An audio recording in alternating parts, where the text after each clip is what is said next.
Quando a gente pensa em proteger os mais jovens de algum perigo, o nosso instinto mais natural é criar uma barreira física, né? Uhum, com certeza. A gente quer ver o limite ali na nossa frente. Exato. É aquela lógica de, colocar uma grade de proteção numa janela de apartamento, ou então instalar aquela trava super chata no armário onde a gente guarda produto de limpeza, sabe? É, porque o perigo é tangível, é físico, né? Pois é, a gente enxerga a ameaça, constrói um muro físico entre a criança e essa ameaça, e aí o problema aparece, pelo menos temporariamente, sob controle. E assim, essa é a arquitetura de segurança que a humanidade usou por milênios.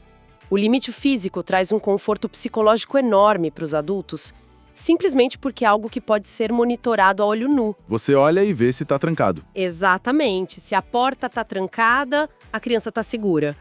Mas o grande problema é que o design do mundo moderno subverteu completamente essa lógica espacial. E subverteu bem no momento em que a gente entregou um smartphone conectado à internet na mão de uma criança, né? Nossa, sim.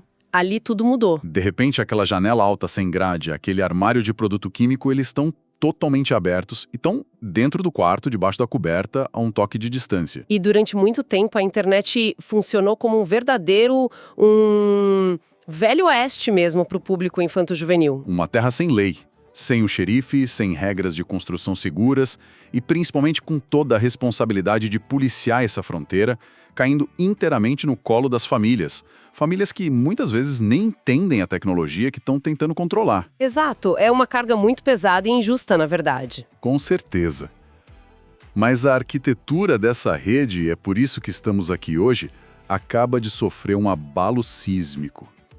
Então, boas-vindas a quem está acompanhando mais este nosso mergulho profundo. Olá, pessoal! É muito bom estar aqui para essa análise. O nosso objetivo hoje, nesse mergulho, é destrinchar uma mudança monumental na forma como a internet opera no Brasil. A gente está falando da entrada em vigor do chamado ECA Digital, que é a Lei número 15.211 de 2025. Que é uma mudança gigantesca. E o impacto dessa legislação é tão forte e visível nas redes sociais que muita gente na internet apelidou carinhosamente de Lei Felca. Ah, sim, a famosa Lei Felca. Fazendo uma referência direta àqueles debates enormes que explodiram sobre conteúdo sem nenhum tipo de filtro, né? Exato. Aqueles conteúdos focados especificamente para crianças e que geravam um engajamento bizarro, totalmente fora de controle. O que a gente traz para a mesa de análise hoje é uma quebra de paradigma drástica. A palavra-chave que amarra todas as novas regras dessa lei é, responsabilidade compartilhada. Certo. Isso significa, na prática, tirar o peso exclusivo das costas dos pais. A proteção do cérebro em desenvolvimento não é mais um fardo isolado de quem está em casa tentando espionar a tela do celular do filho. Não dá mais para ser só a mãe e o pai de vigia. Pois é. O dever agora é fatiado entre a família, a sociedade, o Estado e, o que eu considero o ponto de virada mais agressivo aqui, as próprias empresas de tecnologia. As empresas que lucram bilhões exatamente com a atenção dessas crianças no ambiente digital, né? Exatamente. O ECA Digital tira a internet dessa era de Velho Oeste e obriga a ter regras rígidas de segurança, desde o momento em que um aplicativo é desenhado lá num quadro branco no Vale do Silício. E para garantir que isso não vire apenas mais uma daquelas leis que, não pegam no Brasil, a Autoridade Nacional de Proteção de Dados, a ANPD, assume o papel de xerife autônoma dessa nova realidade. A ANPD agora tem os dentes, digamos assim, para morder. Totalmente. A ANPD passa a ter o poder de fiscalizar e definir os procedimentos técnicos. A lei não diz só, protejam as crianças e pronto. Ela delega à agência o poder de auditar como os algoritmos operam e de aplicar sanções pesadíssimas para quem ignorar a cartilha. Entendi. Bom, para a gente entender a magnitude de como essa mudança afeta o dia a dia, eu acho que a gente precisa começar pelo portão de entrada, né? Boa. Vamos começar pelo básico. Como as crianças acessam as plataformas hoje e como essa porta passa a funcionar a partir de 17 de março. Historicamente, a gente meio que importou a lógica da TV dos anos 90 para a internet. Aquela famosa classificação indicativa. Isso, que é só botar um selinho de 14 anos lá no canto da tela. O aplicativo avisa que o conteúdo é violento e a plataforma lava as mãos. E o problema é que essa classificação, que já se aplica a apps digitais desde 2015, sempre teve um caráter puramente informativo, sabe? Era uma transferência de responsabilidade absurda. Como assim transferência de responsabilidade? A plataforma simplesmente dizia: nós avisamos que isso não é para menores, se a criança baixou, a culpa é de quem supervisiona em casa. Pode crer. Tiravam o corpo fora. Exato. Só que o ECA Digital enterra de vez essa fase apenas informativa e inaugura a era da aferição de idade. E essa aferição é estruturalmente restritiva e obrigatória. Tá, então é o fim daquela autodeclaração inútil, certo. Vamos empacotar isso, porque é muito importante para quem tá escutando. É tipo... É o fim daquele botãozinho de você tem 18 anos. Exatamente. É como se a gente estivesse tirando aquele aviso de papel colado na porta de uma balada que diz proibido para menores e finalmente colocando um segurança de verdade na entrada, exigindo identidade. A analogia é perfeita. Aquele botão preguiçoso perdeu a validade legal. Mas a grande dúvida que me surge logo de cara é sobre a viabilidade técnica disso. Tipo, como é que a tecnologia faz isso? Como uma plataforma verifica a idade real de milhões de acessos sem exigir que as pessoas mandem foto do RG o tempo todo? Porque isso criaria um pesadelo de privacidade, não é? Sem dúvida. O risco de vazamento de dados seria enorme. Mas a solução técnica para isso passa por um princípio de responsabilidade solidária em toda a cadeia digital. Tá, explica isso melhor. A lei entende que o aplicativo final não precisa e muitas vezes nem deve armazenar o documento do usuário. A aferição acontece nas camadas mais de baixo, sabe? Nas camadas fundamentais. Você diz no celular mesmo. Isso, nos sistemas operacionais e nas lojas de aplicativos. Eles já têm os dados de cartão de crédito, a identidade verificada dos responsáveis pelas contas, né? Então, eles assumem o papel de atestar a idade. Eles funcionam como validadores. Ah, entendi.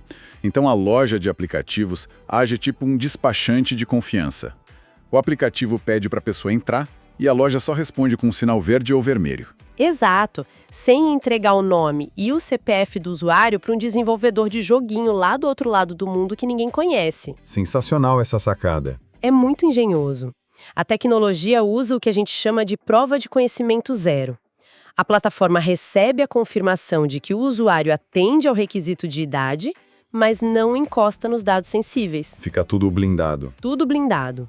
E dependendo do nível de risco do aplicativo, a própria loja pode bloquear o download na raiz ou disparar uma notificação para o celular do pai exigindo o aval digital antes de baixar. Caramba. E para aquelas crianças menores de 16 anos que já estão navegando, tipo, já tem conta? Nesses casos, a lei exige que as contas em redes sociais sejam compulsoriamente vinculadas às contas dos responsáveis. O que cria uma espécie de cordão umbilical digital ali, né? Exatamente, você não navega mais no escuro. Tá, mas resolver a porta de entrada levanta um problema que eu acho ainda mais complexo.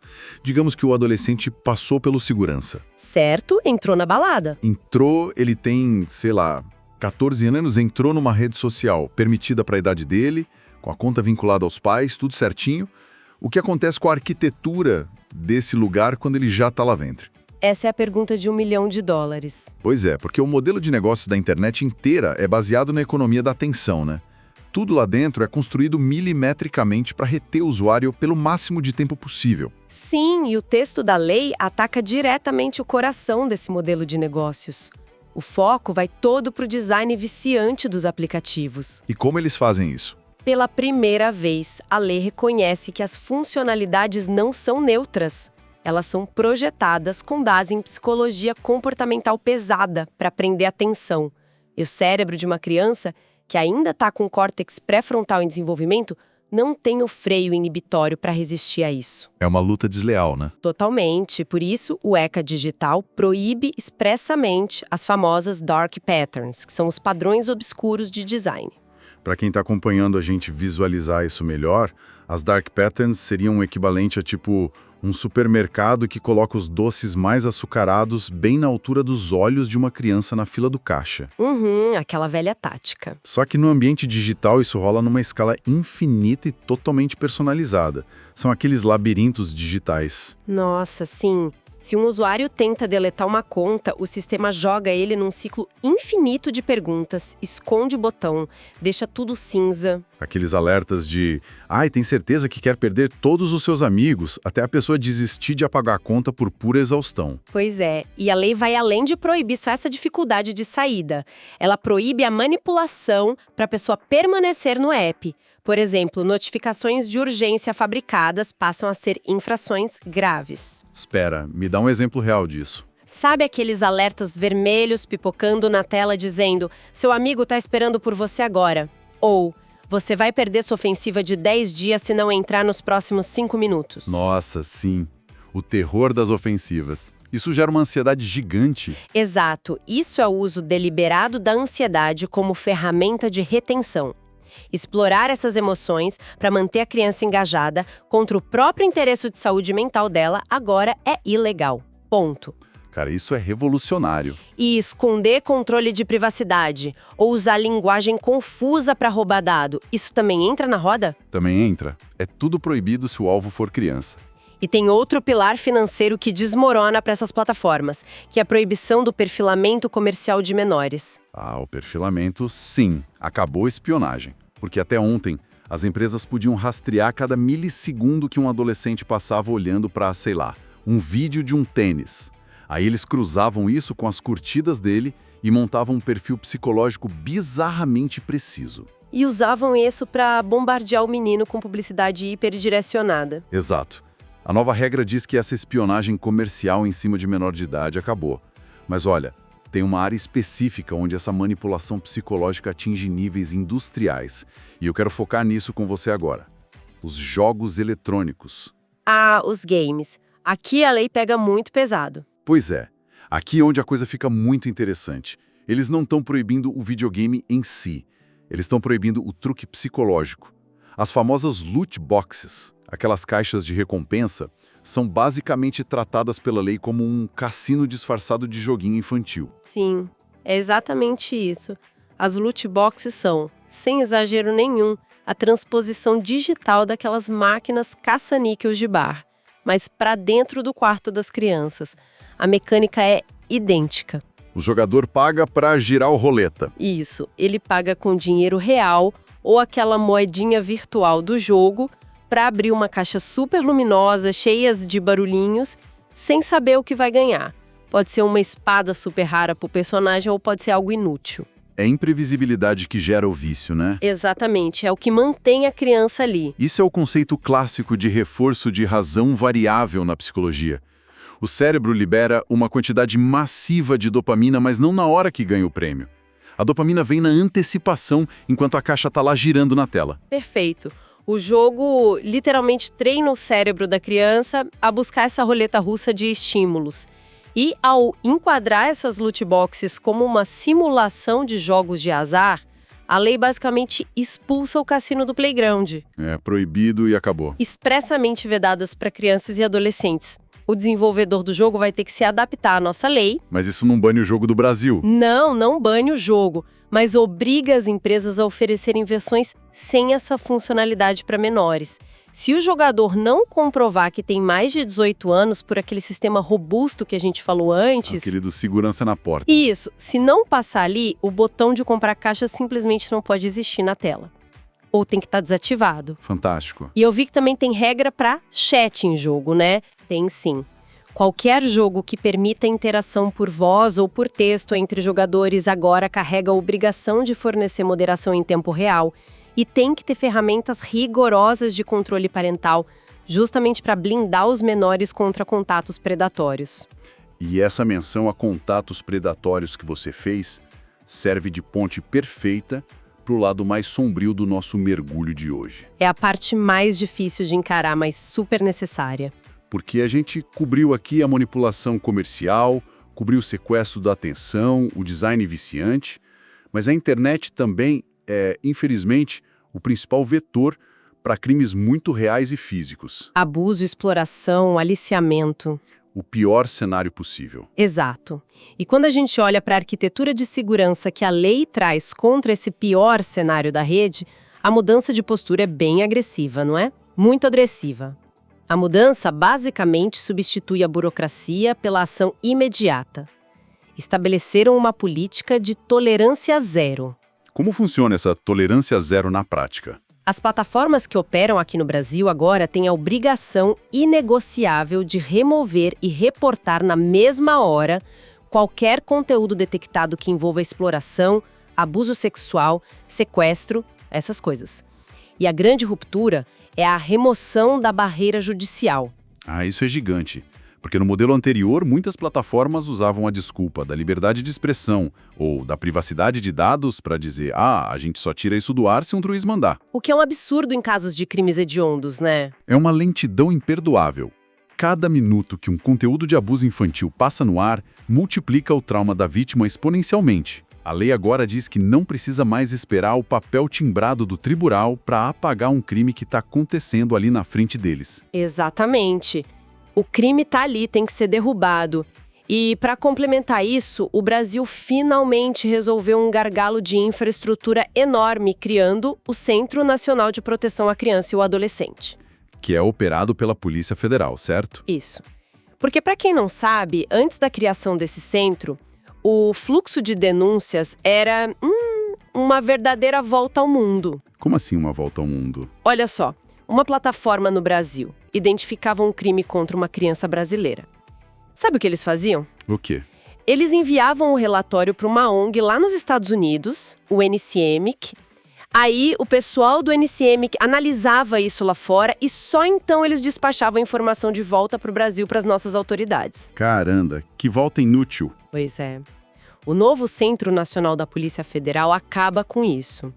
Ele centraliza as denúncias de forma soberana, recebe, classifica e já encaminha os dados vindos direto das empresas de tecnologia. E tem uma via expressa de denúncia agora também, né? Tem. Vítimas, Ministério Público, autoridades e ONGs especializadas têm atendimento prioritário por parte das plataformas. Fura a fila do atendimento normal. Bom, me deixa fazer o advogado do diabo aqui por um segundo, porque acho importante tranquilizar quem ouve a gente. Analisando a criação de um centro de dados operado pela Polícia Federal para centralizar comunicações da internet, é impossível não esbarrar num alerta vermelho sobre privacidade. O fantasma da vigilância do Estado sempre aparece nessa hora. Pois é. Parte da nossa audiência deve estar ligando os pontos e pensando, poxa, o governo acaba de criar um funil gigante para onde vão as informações das redes sociais. Como é que a gente separa a proteção infantil da vigilância estatal massiva? A Polícia Federal vai ter acesso à navegação privada das pessoas. Essa é uma preocupação muito válida, mas a distinção técnica no texto da lei afasta categoricamente esse fantasma do monitoramento preventivo. Então, ninguém vai ficar lendo nossos chats. Não. O Estado não ganha uma chave mestra para ler mensagem privada ou fazer varredura na navegação dos cidadãos. O sistema do Centro Nacional é inteiramente reativo. Reativo. Explica o fluxo. A própria plataforma, usando tecnologias para identificar imagens ilegais já conhecidas ou através das denúncias de usuários, identifica o conteúdo criminoso lá nos servidores dela, a empresa derruba a postagem e empacota os dados daquele evento específico. Só os dados daquele crime em si. Exato. E só então esse pacote é enviado ao centro que aciona a investigação policial. É um canal de ação rápida para relatar um crime consumado. Não é uma ferramenta de interceptação contínua. Ah, entendi. Então a metáfora perfeita seria pensar que a plataforma funciona como o gerente de uma loja. Isso, boa analogia. Se o gerente vê um crime acontecendo ali no corredor, ele tranca a porta, liga para a polícia e entrega a fita de segurança daquele incidente específico para o detetive. Perfeito. O que é muito, muito diferente da polícia exigir a instalação de câmeras próprias dentro da loja e da casa de todos os clientes. A espinha dorsal dessa lei, analisando tudo isso que a gente conversou, parece ser uma regra muito intuitiva, né? O que é crime no mundo físico precisa ser tratado com a exata mesma gravidade no mundo digital. Exatamente. É espelhar o mundo físico no ambiente online. E se essa regra vale para o Código Penal e para a delegacia, o decreto regulamentador deixou claríssimo que ela também se aplica com força total ao comércio e ao direito do trabalho. A fronteira entre o online e o offline simplesmente desmoronou para o varejo. A regra passa a ser bem literal agora. Como fica o varejo agora, então? Se um produto tem a venda proibida para menores no balcão de uma farmácia, tipo, ou de um supermercado, a venda dele online está submetida às mesmíssimas restrições de aferição de idade. Isso muda demais a rotina desses gigantes do comércio eletrônico e de aplicativo de entrega, né? Porque até ontem, uma adolescente de 13 anos conseguia, sei lá, pedir um vape, pedir bebida alcoólica ou até fogos de artifício por um app de delivery. Sim, pedia com a maior facilidade do mundo. Simplesmente porque o cartão de crédito do pai estava lá salvo no celular e o entregador não tinha a menor obrigação de pedir a identidade na porta de casa. Mas com a exigência de aferição ativa, essa mamata acabou. Esses aplicativos vão ter que implementar checagens biométricas na hora da compra ou, no mínimo, exigir a validação do documento de identidade no exato momento da entrega do produto. O comércio eletrônico perde o privilégio da vista grossa, definitivamente. Perde totalmente. E olha, o cerco sobre a economia digital avança para um território ainda mais sensível e que movimenta muito dinheiro. Qual? A proteção à imagem e às relações de trabalho. A grande inovação do decreto regulamentador, na minha opinião, é que ele aborda de frente o fenômeno bilionário dos influenciadores mirins. Nossa, isso é um ponto crucial, porque esse mercado de criar conteúdo usando criança operava num vácuo legislativo completo, né? Dependendo apenas do, sei lá, da bússola moral de cada família. Sim, era terra de ninguém. E o que o decreto faz é trazer um choque de realidade sobre o que é trabalho infantil na era das redes. Totalmente. Porque pensa bem, lá na década de 90, para uma criança atuar numa novela de TV ou gravar um comercial de margarina, de 30 segundos que fosse, a emissora precisava de um alvará. Uma autorização judicial rigorosa. Exato, uma autorização prévia assinada por um juiz, atestando que aquele trabalho não ia prejudicar a escola ou a saúde mental do menor. Existia um filtro do Estado. E de repente a gente foi para um cenário completamente louco, onde os pais pegam um celular, gravam a rotina da criança 8 horas por dia, forçam a criação de conteúdo, fazem o menino fazer dancinha patrocinada. Fazem unboxing de brinquedo o dia inteiro. Sim, e o simples concordo da família era suficiente para monetizar essa superexposição absurda. E agora, a lei diz que o consentimento dos pais não é mais um cheque em branco. E não é mesmo. O mercado de influência digital é, para todos os efeitos legais agora, uma relação de trabalho e exploração comercial, ponto final. Ou seja, acabou a farra do simples ok dos pais para monetizar a rotina do filho. Acabou. A partir da vigência da lei, as plataformas que impulsionem ou que paguem por contas que exploram a imagem de crianças de forma habitual e comercial, elas mesmas vão ter que exigir autorização judicial prévia. É uma mudança de paradigma enorme. Eles aplicam aquele conceito do melhor interesse da criança. Exatamente. Porque a legislação finalmente reconhece um conflito de interesses inerente ali. A família, que teoricamente deveria ser a protetora daquela criança, muitas vezes vira a principal beneficiária financeira da exposição dela. O que é muito perigoso. Então o Estado intervém como um filtro protetor contra a própria família, caso os limites do bom senso sejam cruzados em nome do dinheiro, de likes e views. É o Estado assumindo o papel que sempre deveria ter tido na internet. A justiça agora avalia se transformar a infância num reality show ininterrupto prejudica o desenvolvimento daquele indivíduo. A responsabilidade sai da esfera puramente familiar e vira uma exigência legal imposta às plataformas que distribuem esse material. E elas não podem alegar desconhecimento. De jeito nenhum. A lei impõe transparência pesada a esse processo. Aqueles aplicativos gigantes, que a lei define como os que têm mais de 1 milhão de usuários menores de idade no Brasil... Que são basicamente as principais redes sociais que a gente conhece. Isso. Eles ganham a obrigação de elaborar e publicar relatórios semestrais de transparência... E o que tem que ter nesses relatórios? Tudo.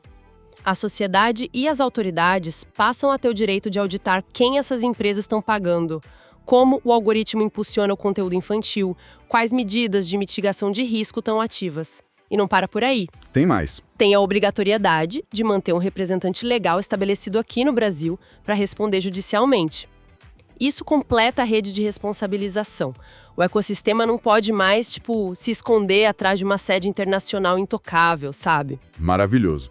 Bom, analisando esse quadro completo, fica muito evidente para mim que o ECA Digital não é só um conjuntinho de recomendações bem intencionadas para os pais colarem na porta da geladeira. Definitivamente não é um manual de boas maneiras. Não.